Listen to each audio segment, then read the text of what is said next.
गीता अध्याय 17 श्लोक 4.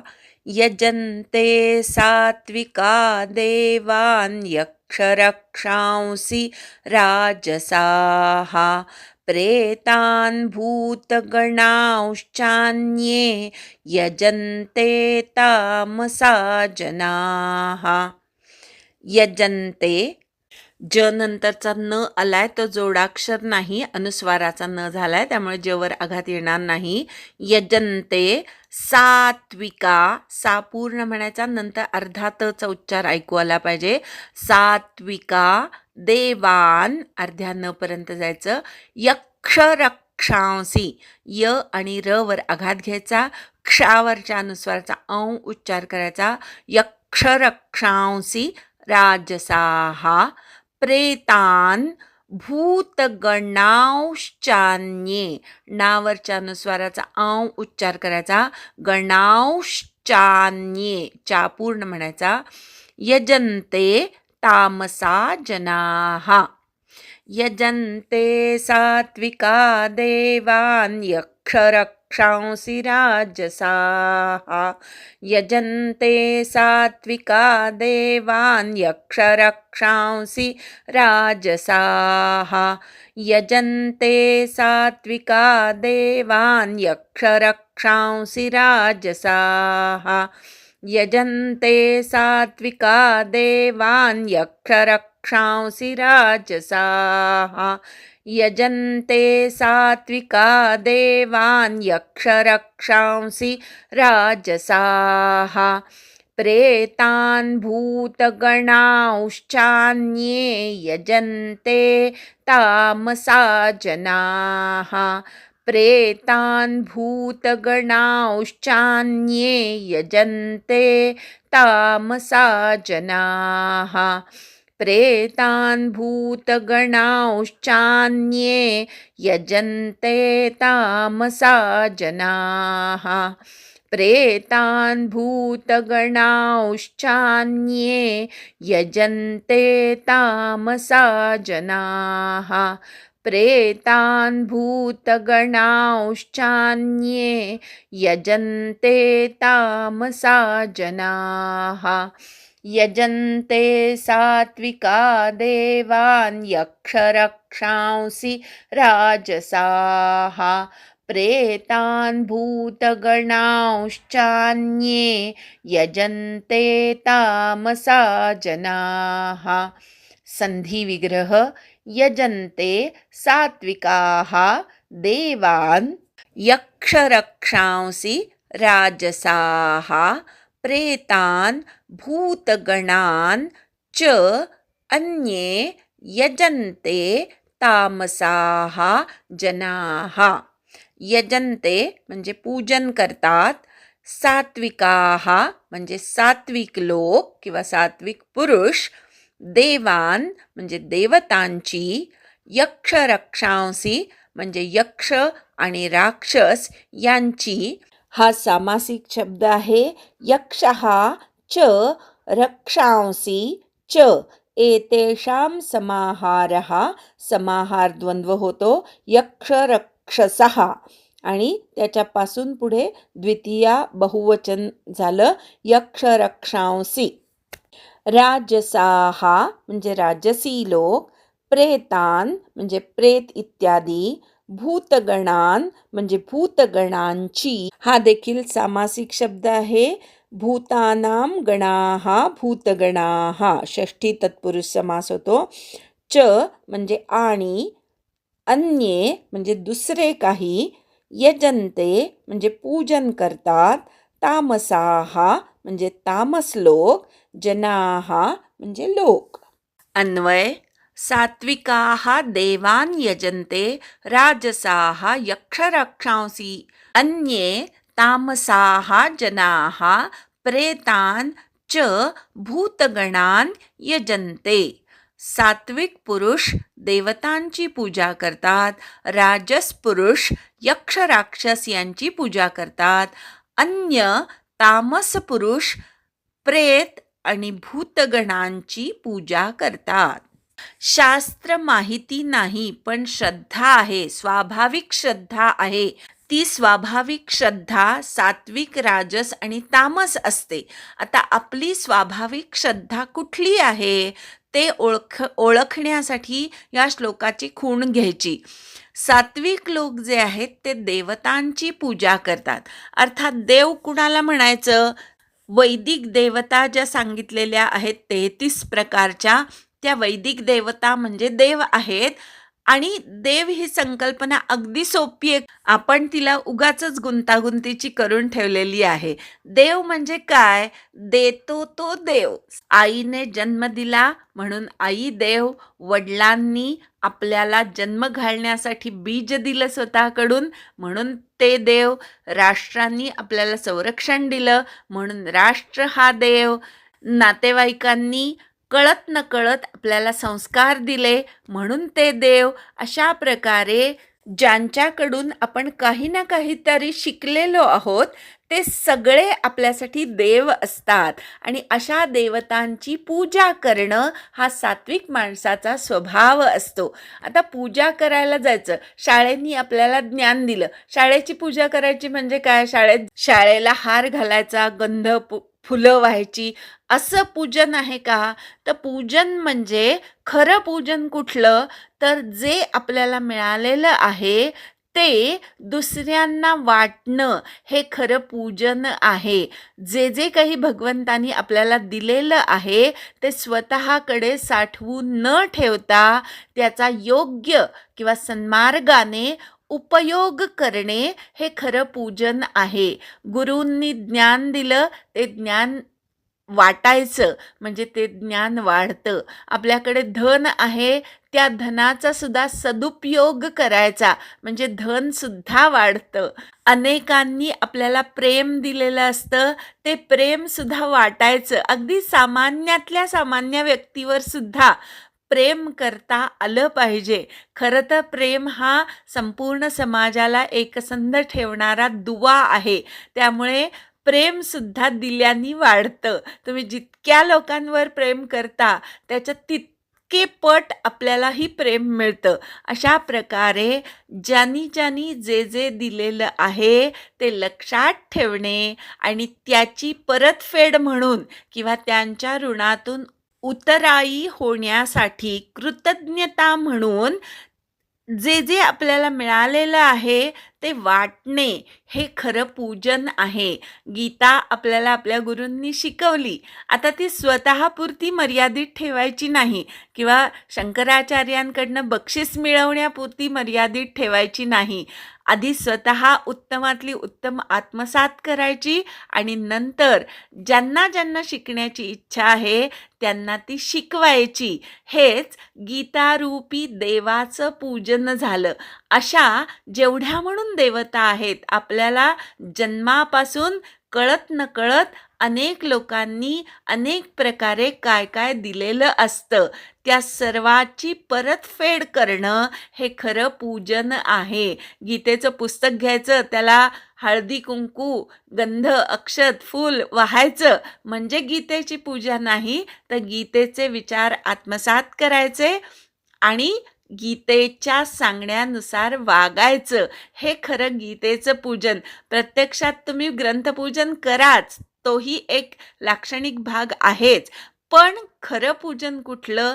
ग्रंथात सांगितलेले विचार आचरणात आणणं हे खरं ग्रंथपूजन आहे. आणि तसं ते पूजन जे करतात सात्विक लोकच फक्त देवतांचं पूजन करतात. अर्थातच ज्यांनी दिलेलं आहे त्याबद्दल कृतज्ञता वाटणं हा सात्विक स्वभाव आहे आणि त्या स्वभावानुसार देवतांचं पूजन सात्विक लोक करतात. राजस लोक कुणाचं पूजन करतात? यक्ष आणि राक्षसांचं पूजन करतात. आता आजच्या काळात कुठे यक्ष आहेत आणि राक्षस तरी आहेत असं तुम्ही म्हणाल, पण यक्ष म्हणजे जे चमत्कार करतात त्यांना यक्ष असं म्हणतात. यक्ष अनेक प्रकारचे चमत्कार करत असतात. राक्षस कुणाला म्हणायचं? जो रक्षणात दंग आहे त्याला राक्षस म्हणायचं. राजस लोक जे असतात ते चमत्कारांच्या मागे जातात किंवा जो रक्षणकर्ता आहे त्याचं पूजन करतात. समाजामध्ये जे गुंड लोक असतात ते विविध प्रकारे समाजाला त्रास देत असतात आणि अशा गुंडांपासून रक्षण व्हावं म्हणून त्याच गुंडांची पूजा करायची, त्यांना भेटी द्यायच्या. हे जे करणं आहे हे राक्षसांचं पूजन झालं. दुसरं यक्षाचं पूजन म्हणजे काय? राजसी लोकांना कमी कष्टात भरपूर धन हवं असतं आणि मग त्यासाठी ते चमत्कारांच्या मागे लागतात. बुवाबाजी करणारे अनेक प्रकारचे चमत्कार दाखवतात आणि लोकांना आकर्षित करतात. अशा बुवाबाज लोकांपुढे किंवा अशा चमत्कार करणाऱ्यांकडे आकर्षित होणं आणि त्यांचं शिष्यत्व पत्करणं हे यक्षाचं पूजन झालं. यक्ष आणि राक्षस हे समाजामध्ये आजही आहेत. ते दिसत नाहीत पण आहेत. चमत्कार करणारे, जे कुणी ढोंगी साधू किंवा ढोंगीपणाने लोकांना चमत्कार दाखवणारे, जादू दाखवणारे. जादूगार जो असतो तो नसतो बरं का ढोंगी. तो सांगतो की ही हात चलाखी आहे. पण जे भोंदू लोक असतात ते मात्र असं दाखवतात की आम्ही चमत्कार करतोय, पण चमत्कार वगैरे असं काही नसतं आणि ते जे चमत्कार करतात ते तुम्ही आम्ही पण करू शकतो. पण हे कळत नाही आणि कमी कष्टामध्ये खूप काहीतरी मिळावं अशी ज्यांची इच्छा असते, असे राजस लोक यक्षांची पूजा करतात आणि जे त्रास देणारे लोक आहेत त्यांच्यापासून रक्षण व्हावं म्हणून समाजातील गुंडांची राजस लोक पूजा करतात. दुसरा अर्थ असा की स्वतः मिळवलेलं स्वतःच रक्षण करणार अशी ज्यांची धारणा आहे ते सुद्धा राक्षस या गणनेमध्ये येतात. जी लोक घरातून बाहेर पडताना 10-10 वेळा कुलूप ओढून बघतात ती राजस लोक आहेत हे आपण समजून घ्यावं. भक्त कसा असतो? कुलूप लावतो बरं का, तो कुलूप लावायचं विसरत नाही. पण कुलूप लावलं तरी सुद्धा त्याचा विश्वास असतो, माझा भगवंत माझं रक्षण करेल, मला दुसऱ्या कुणाच्या रक्षणाची किंवा रक्षणकर्त्याची आवश्यकता नाही. प्रल्हाद जो होता तो उत्तम भक्त होता. त्याला खात्री होती की माझा विष्णू माझं रक्षण करेल, म्हणून तो तेलात टाकलं तरी सुद्धा जळला नाही, अग्नीमध्ये टाकलं तरी सुद्धा जळला नाही. असं विश्वास असणं हे भक्ताचं लक्षण आहे. तर कुणावरही विश्वास नाही, केवळ मीच माझ्या संपत्तीचं रक्षण करणार, मला चमत्कारांनी भरपूर धन मिळालं पाहिजे, अशी जी वृत्ती आहे ती राजस वृत्ती आहे. आणि अशा राजस वृत्तीच्या लोकांचं पूजन हे चमत्कारांचं पूजन असतं आणि रक्षण करणाऱ्यांचं पूजन हे राजस लोक करतात. त्यानंतर तामस लोक जे आहेत तेही पूजा करतात बरं का. तमोगुणी लोक खरं तर कुणाला मान देत नाहीत, पण तमोगुणी लोक दुष्टवृत्तीचे असतात आणि दुष्टत्वामुळे दुसऱ्याचं वाईट व्हावं म्हणून ते भूत आणि प्रेत यांची पूजा करतात. अनेक अशा काळ्या विद्या किंवा अशा अघोरी पूजा लोकांना माहिती असतात. शहरांमध्ये ते कमी असतं शहरांमध्ये सुद्धा, पण खेड्यांमध्ये जास्त करून या गोष्टी आपल्याला बघायला मिळतात की रात्रीच्या वेळेस 12 वाजता जाऊन प्रेताची पूजा करायची, त्या प्रेताला प्रसन्न करून घ्यायचं आणि त्याला दुसऱ्याचं वाईट करायला सांगायचं. हे जे पूजन आहे ते तामस पूजन आहे. दुसरा एक अर्थ असा, प्रेताची पूजा करणे म्हणजे आपल्यामध्ये मन, बुद्धी, इंद्रिय या सूक्ष्म शक्ती आहेत हे न समजता केवळ जड देहाला बरं वाटतं म्हणून खाणं पिणं, सुंदर सुंदर राहणं, नटणं, बाह्य सगळं उपचार उत्तम करणं, स्वतःच्या देहाला कायम सजवून ठेवणं हे प्रेतपूजन झालं. कारण मृत्यूनंतर सुद्धा ते शरीर असतंच की, आणि तेव्हा सुद्धा त्याला सगळा शृंगार करतात, पण तो शृंगार आपण आवडीने बघत नाही, त्याला आपण प्रेतपूजन म्हणतो. त्याप्रमाणे स्वतःच्या केवळ जड देहाचे लाड करणे हे प्रेतपूजन झालं. जड देहाचेही लाड करावेत, पण ते कशासाठी करावेत? तर त्या देहाने आपल्याला साधना करायची आहे, म्हणून देह तंदुरुस्त ठेवण्यापुरतेच त्याचे लाड करायचे. त्या विषयांच्या किंवा देहाला जे आवश्यक आहे किंवा देह जे मागत आहे त्याच्या अधीन न होता आवश्यक तेवढंच देहाला द्यायचं असतं. पण हे विसरून केवळ देहाचं कोड कौतुक करण्यामध्ये जे रमलेले असतात, बाह्य देहालाच केवळ महत्त्व देतात, ते प्रेतपूजा करतात. उदाहरणच सांगायचं झालं तर आज सगळीकडे जी ब्युटी पार्लर्स दिसत आहेत ती सगळी जवळजवळ प्रेतपूजेची स्थानं आहेत. ब्युटी पार्लरमध्ये जाऊ नये असं नाही, प्रसंगानी काहीतरी लग्न कार्य आहे अशा वेळेस तुम्ही जरूर जा, पण उठसूट स्वतःला अगदी सुंदर ठेवण्याचा, वय वाढलेलं असताना सुद्धा विविध प्रकारच्या सर्जरी करून घेऊन, ऑपरेशन्स करून घेऊन स्वतःचं वय लपवण्याचा प्रयत्न करणं इत्यादी अनेक गोष्टी आपण समाजामध्ये बघत असतो. केवळ बाह्य देहाच्या आहारी जाणं, बाह्य देह सुंदर दिसेल याचा प्रयत्न करणं, याला प्रेतपूजन म्हटलं. आता भूतांचं पूजन म्हणजे काय? तर प्रेतपूजा, प्रेत म्हणजे नुकतंच मेलेली व्यक्ती, त्याला प्रेत म्हणतात. आणि भूत ही पुढची योनी आहे. एखादी व्यक्ती मेल्यानंतर त्याच्या इच्छा जर अपूर्ण राहिल्या तर ते भूत योनीमध्ये जातं. आणि अशा भूतांना सुद्धा प्रसन्न करून घेण्यासाठी अनेक उपचार सांगितले आहेत, ती सुद्धा साधना सांगितलेली आहे. अशी साधना करून भूतांना प्रसन्न करून घेणं हे भूतांची पूजा झाली. आणि केवळ बाह्य देहाचं पूजन करणं ही प्रेताची पूजा झाली. अशा प्रकारे तामसजन भूतप्रेतांची पूजा करतात. आपल्याला गीतेने सांगितलेलं आहे की विषयांच्या आहारी जाऊ नका. विषय उपभोगा, पण ते केवळ शरीर चालवण्यापुरते भोगा. शरीर म्हणजे सर्वस्व नाही, तर जीवात्मा किंवा आत्मा ही आपली खरी ओळख आहे.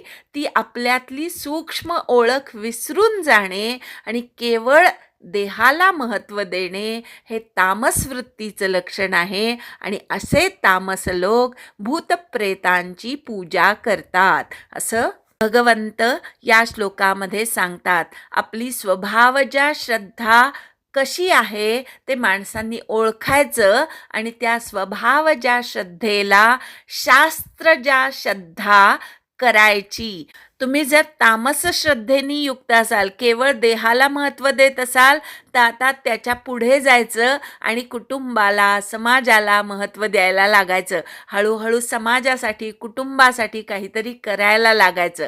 तुम्ही राजस असाल, तुम्हाला माणसं खूप आवडतात, सगळ्यांसाठी सगळं करायला आवडतं, हा राजस स्वभाव आहे. मग असा राजस स्वभाव असेल तर त्याच्यातून अजून वर उठायचं आणि सात्विक वृत्ती धारण करायची. सात्विक लोक कसे असतात?